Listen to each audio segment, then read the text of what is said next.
O Bayer Leverkusen é um dos clubes mais tradicionais da Alemanha, mas apesar de ter uma grande história e também terem passado por lá muitos bons jogadores aí, né? A verdade é que nunca foi um clube muito vitorioso, muito pelo contrário, ele é conhecido até pelos seus fracassos. E recentemente o clube passava por uma fase muito complicada, estando dentro da zona de rebaixamento do campeonato alemão, até que um novo técnico chegou e mudou o rumo das coisas. Atualmente o Bayer Leverkusen está voando nas mãos de Xabi Alonso, e por isso esse vídeo pra gente contar um pouquinho do que aconteceu com o clube e com o time, que as coisas mudaram assim da água pro vinho.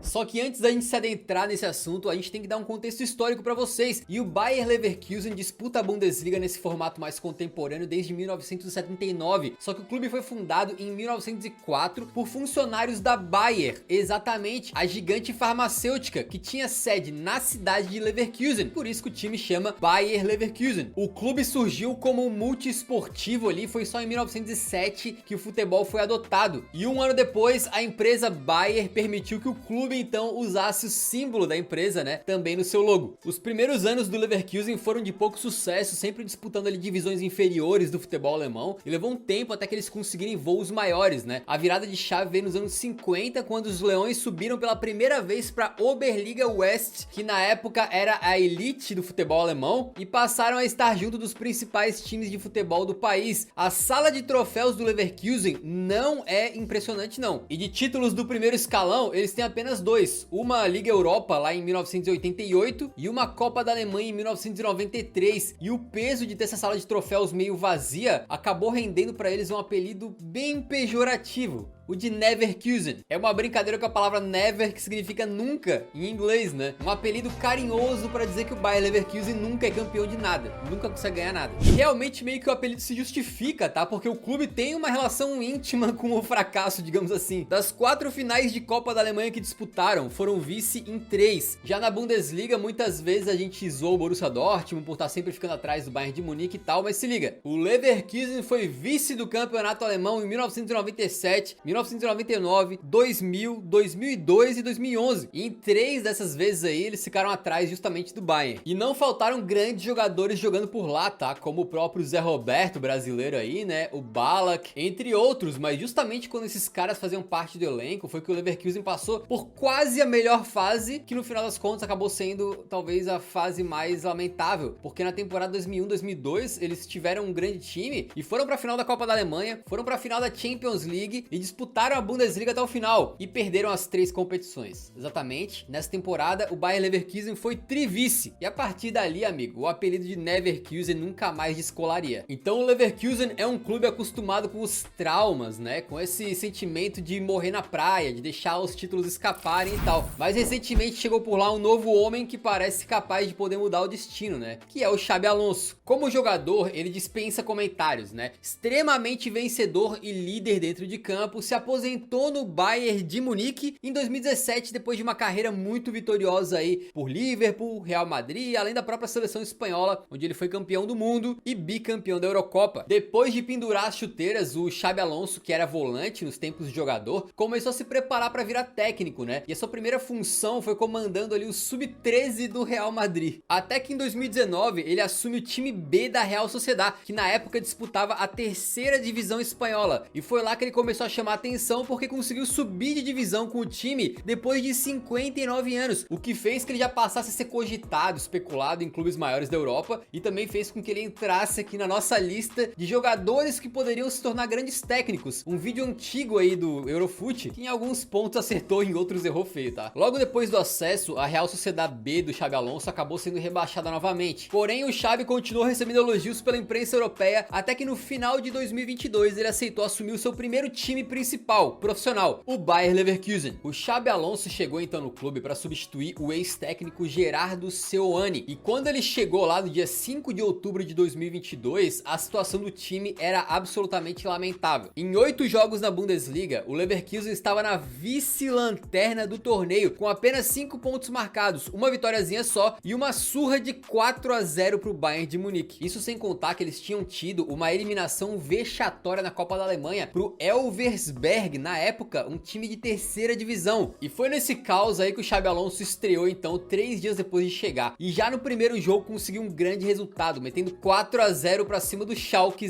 04. Além do resultado, também chamou atenção para algumas mudanças táticas que ele fez, né? O Leverkusen saiu do 4-2-3-1 e foi jogar numa espécie de 3-4-3. Com o novo treinador também mudando algumas peças, não só em termos de nomes, mas também de posicionamento tático, de função dentro de campo. Foi aí que a chave virou na temporada do Bayer Leverkusen e os Leões passaram a dar dor de cabeça para os rivais. Nos seus primeiros 10 jogos no comando da equipe, o Xabi Alonso conseguiu 6 vitórias, sendo dessas aí 5 seguidas, e uma delas um 5 a 0 para cima do Union Berlin, que na época era o líder do campeonato. A melhora no desempenho tirou a equipe da 17ª posição e colocou no 9º lugar. Olha esse gráfico ascendente aí, que coisa linda, o Leverkusen subindo bastante depois da chegada do Xabi Alonso. O impacto dele foi imediato e a equipe passou a ter um repertório tático, jogando no 3-4-3, mas também podendo variar para um 4-3-3 de acordo com a situação de jogo. O Leverkusen se tornou um time mais ofensivo e o resultado foi o crescimento no número de gols marcados. Em 10 jogos com Alonso, eles marcaram 21 gols na Bundesliga. Antes dele tinham marcado 9, então praticamente dobraram a produção ofensiva. Na Champions League, o Xabi Alonso não conseguiu fazer milagre, tá? Ele participou de 3 jogos ali, empatando 2 e perdendo 1, então o Leverkusen foi eliminado da Liga dos Campeões, mas garantiu o 3º lugar do grupo e acabou indo para a Europa League, o que vai ser importante daqui a pouco nessa narrativa. Voltando para a Bundesliga, com um turno inteiro pela frente ainda, o Leverkusen tinha se tornado já um dos times mais legais de se assistir. Geralmente nos seus jogos saíam muitos gols, né? E eles contavam com jovens talentos em campo como o Florian Wirtz, uma promessa gigantesca que voltava ali de um rompimento no ligamento do joelho, o Jeremy Frimpong, um ala pela direita muito talentoso, e o Moussa Diaby, um ponta com uma velocidade absurda. E juntos, o trio voou muito alto com o Xabi Alonso, somando 55 participações diretas em gol só nesses 3 caras aí. No final das contas, o clube continuou subindo e subindo na tabela até que terminou o campeonato alemão em 6º lugar. Tu pensa que o Xabi Alonso pegou os caras na vice-lanterna. E esse 6º lugar ainda deu vaga para a Europa League da temporada seguinte. Realmente foi um feito muito grande. E por falar em Europa League, lembra que eu falei que eles tinham caído na Champions, mas classificado em 3º no grupo? Então, eles foram lá e foram avançando e avançando até a semifinal. A melhor posição do clube numa competição europeia desde que eles tinham sido finalistas da Champions em 2002. No caminho, o Leverkusen passou por Mônaco, pelo Ferencváros da Hungria, eliminaram a sensação Union Saint-Gilloise da Bélgica e caíram só para Roma do Special One de José Mourinho, mas com um placar agregado de 1 a 0 que depois se transformou numa retranca absurda dos romanistas, tá? Esse confronto entre Xabi Alonso e Mourinho foi muito especial porque ele colocava 2 gerações de treinadores frente a frente e também o mentor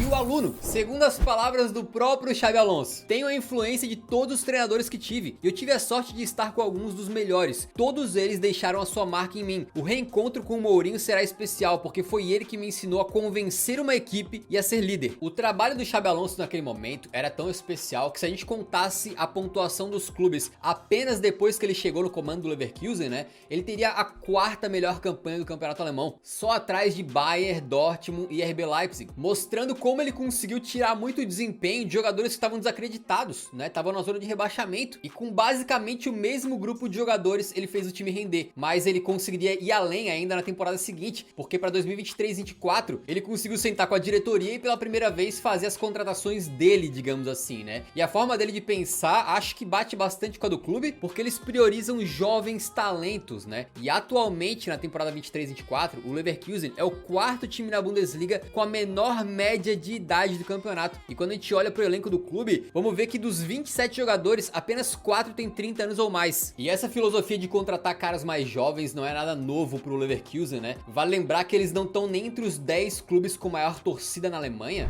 Não é um gigante e sem os resultados esportivos recentes aí, eles acabaram indo nessa de comprar barato e vender caro. Até porque a Bayer, que é a empresa controladora do clube, não é como assim um fundo do Qatar ou dos Emirados Árabes que fica botando dinheiro sem parar, tá? Os olheiros dos Leões são acostumados em encontrar talentos em mercados menos visados, como ligas de escalão menor na Europa, na América do Sul e na própria Alemanha. Foi nessas aí que o clube trouxe nomes como o Leon Bailey, que veio do Genk da Bélgica, né? O Ezequiel Palacios, que estava jogando no River Plate, e os próprios Frimpong, que vinha se destacando no Celtic da Escócia, e o Diaby, que era um jogador um pouco mais sem espaço dentro do Paris Saint-Germain. Nem todas as apostas dão certo, né? Por exemplo, o Leverkusen contratou o Paulinho e ele não vingou. Só que depois ele voltou pro Brasileirão e foi artilheiro na sua primeira temporada pelo Galo. Então a gente vê que a tentativa tentativa foi muito válida. Ele só não deu muito certo na Alemanha, né? Mas quando o Xabi Alonso pôde então continuar essa política, mas ajudar também a escolher os jogadores que gostaria para botar no seu próprio sistema de jogo, dos 8 reforços que chegaram, apenas 3 têm mais de 25 anos, ou seja, um perfil de contratação bastante jovem mesmo. Esses 3 são o Grimaldo, que veio do Benfica, o Xhaka, que veio do Arsenal, e o Jonas Hoffmann, que veio do Borussia Mönchengladbach. Já os outros são jovens destaques de clubes menores, como os nigerianos Victor Boniface, que estava jogando na Bélgica, e o Nathan Tella, que estava jogando no Burnley na segunda divisão inglesa. Isso sem contar o lateral direito Arthur, ex-América Mineiro, que foi campeão sul-americano com o Brasil no Sub-20. E muitos desses jogadores já chegaram rendendo, né? E aí vem a outra parte da política de contratações do Leverkusen, que é muitas vezes lapidar esses caras e depois vender por um bom preço. Nos últimos 5 anos, por exemplo, né, com as transferências, o Leverkusen arrecadou 246 milhões de euros, com vendas grandiosas aí como a do Moussa Diaby pro Aston Villa, a do Leon Bailey pro mesmo time, a do Kai Havertz para o Chelsea e a do Julian Brandt para o Dortmund. Só que contratar jovens, obviamente, não é garantia de nada, né? Eles têm que se encaixar na equipe e eles têm que render dentro de campo. E a parte tática é um dos pontos onde o Xabi Alonso mais se destaca. Ele implementou o uso de 3 zagueiros e, portanto, a base do Bayer Leverkusen é um 3-4-3. Sem a bola, o time marca por zona, pressionando o adversário desde o campo de defesa. E esse movimento dá a oportunidade do Leverkusen estar bem mais próximo do gol adversário quando consegue recuperar a bola. Mas também, em certos momentos, dá brechas para os adversários explorarem espaços vazios dentro de campo. E por falar em defesa, a defesa do time do Xabi Alonso geralmente é onde começa as jogadas. Ele gosta de uma construção de jogo por etapas, passando gradualmente da defesa para o meio campo, do meio para o ataque. Ainda que ele não seja um fanático religioso dessa abordagem, como foi o Luiz Henrique com a Espanha na Copa de 2022. Se tiver que dar uma esticada mais longa, um lançamento e tal, não tem problema, os caras também fazem isso, mas eles não abusam desse recurso. E claro, nessa construção de jogo por etapas, 2 jogadores que se destacam muito são os 2 alas abertos. Exatamente. Na construção de jogo, eles ficam bem abertos como se fossem pontas, segurando os laterais adversários, né, esgaçando a marcação do time rival e assim dando mais espaço para os meias poderem receber, tocar para os atacantes ou eles próprios finalizarem. Para o Xabi Alonso é importante dominar o jogo e é importante que os jogadores entendam bem as suas ideias. A minha ideia é que a equipe tem de perceber perfeitamente a nossa estratégia. Queremos jogar dominante e intensos. Quero criar uma mentalidade vencedora. Só assim você pode olhar longe. Um discurso bem assertivo e confiante que poderia vir diretamente do José Mourinho, que foi um dos mentores do Xabi Alonso na sua carreira, né? A gente falou de várias facetas do trabalho do Xabi Alonso, mas o fato é que depois de apenas 6 meses por lá, ele já começou a chamar a atenção de clubes, né? E começaram as especulações de que ele poderia ser o substituto perfeito do Carlo Ancelotti no Real Madrid. Esse assédio todo aí causou medo na diretoria do Bayer Leverkusen, que correu para renovar o contrato do cara até 2026. E para a temporada 2023-24, então, de contrato renovado e com as suas próprias contratações, o Xabi Alonso montou uma equipe base. A espinha dorsal tem o goleirão Radek, geralmente no gol, com uma zaga que geralmente passa pelo Jonathan Tah, um zagueiro bastante corpulento, né, com uma presença física muito forte, e também pelo Tapsoba, um zagueiro com um refino técnico muito grande, ele sabe sair jogando e tem boa qualidade nos passes. O meio campo geralmente começa com o Xhaka, que tem tido menos liberdade para subir ao ataque do que na última temporada pelo Arsenal, mas ainda assim tem desempenhado muito bem a sua função. E ao lado dele muitas vezes joga o Ezequiel Palacios, um meio campista com um pouco mais de chegada no ataque. O meio campo também é composto pelos 2 alas, né? Porque Grimaldo geralmente pela esquerda e o nosso querido Frimpong pela direita compõe a linha do meio campo, ainda que geralmente eles estão sempre na ponta, sempre atacando muito espetados lá na frente. Ambos têm brilhado muito ofensivamente, tanto em gols quanto em passes para gol, e não vai surpreender absolutamente ninguém se tanto o Frimpong quanto o Grimaldo terminarem a temporada com mais de 10 gols e mais de 10 assistências cada um, o que para alas são números absolutamente ridículos, tá? O ataque do Leverkusen conta com o poderoso Boniface,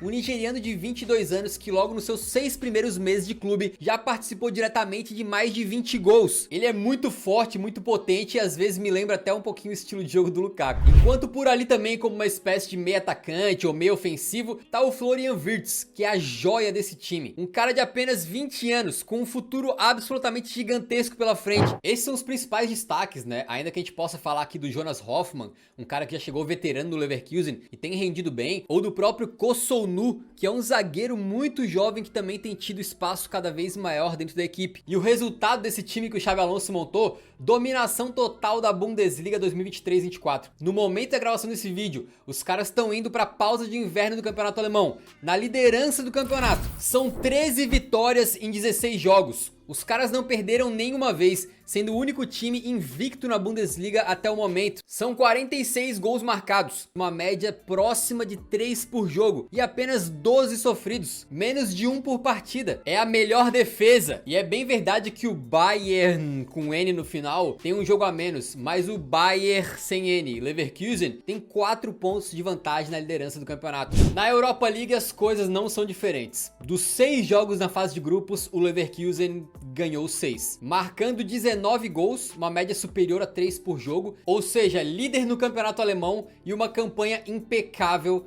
na Europa League. Cara, é ridículo o que eles estão fazendo na temporada. Somando todas as competições, foram 24 partidas, com 21 vitórias e 3 empates, 0 derrotas. Exatamente, o Leverkusen não perdeu nenhum jogo ainda. Lógico que manter essa fase absurda na temporada inteira é muito complicado, né? Se eles conseguirem, vai ser um título invicto da Bundesliga, que é até difícil de imaginar. Ainda mais considerando que, em termos de elenco, eles têm menos peças aí pra vir do banco ou pra repor possíveis lesionados do que um Bayern de Munique vai ter, por exemplo. Então, mesmo o Bayern de Munique não estando voando, não seria impossível a gente ver o Leverkusen não conseguindo levantar esse título. Mas, sem dúvida nenhuma, é um dos times mais interessantes da Europa até o momento. Não deixa de ser uma baita de uma surpresa, considerando que há um ano e pouco atrás os caras estavam em penúltimo no campeonato alemão. É um time muito jovem, com muito talento, que vem produzindo muito ofensivamente, encantando quem tá vendo, e que tem à beira do gramado um técnico em plena ascensão, que pode no futuro muito próximo e treinar um dos maiores gigantes do futebol mundial. Que Xabi Alonso no Avaí.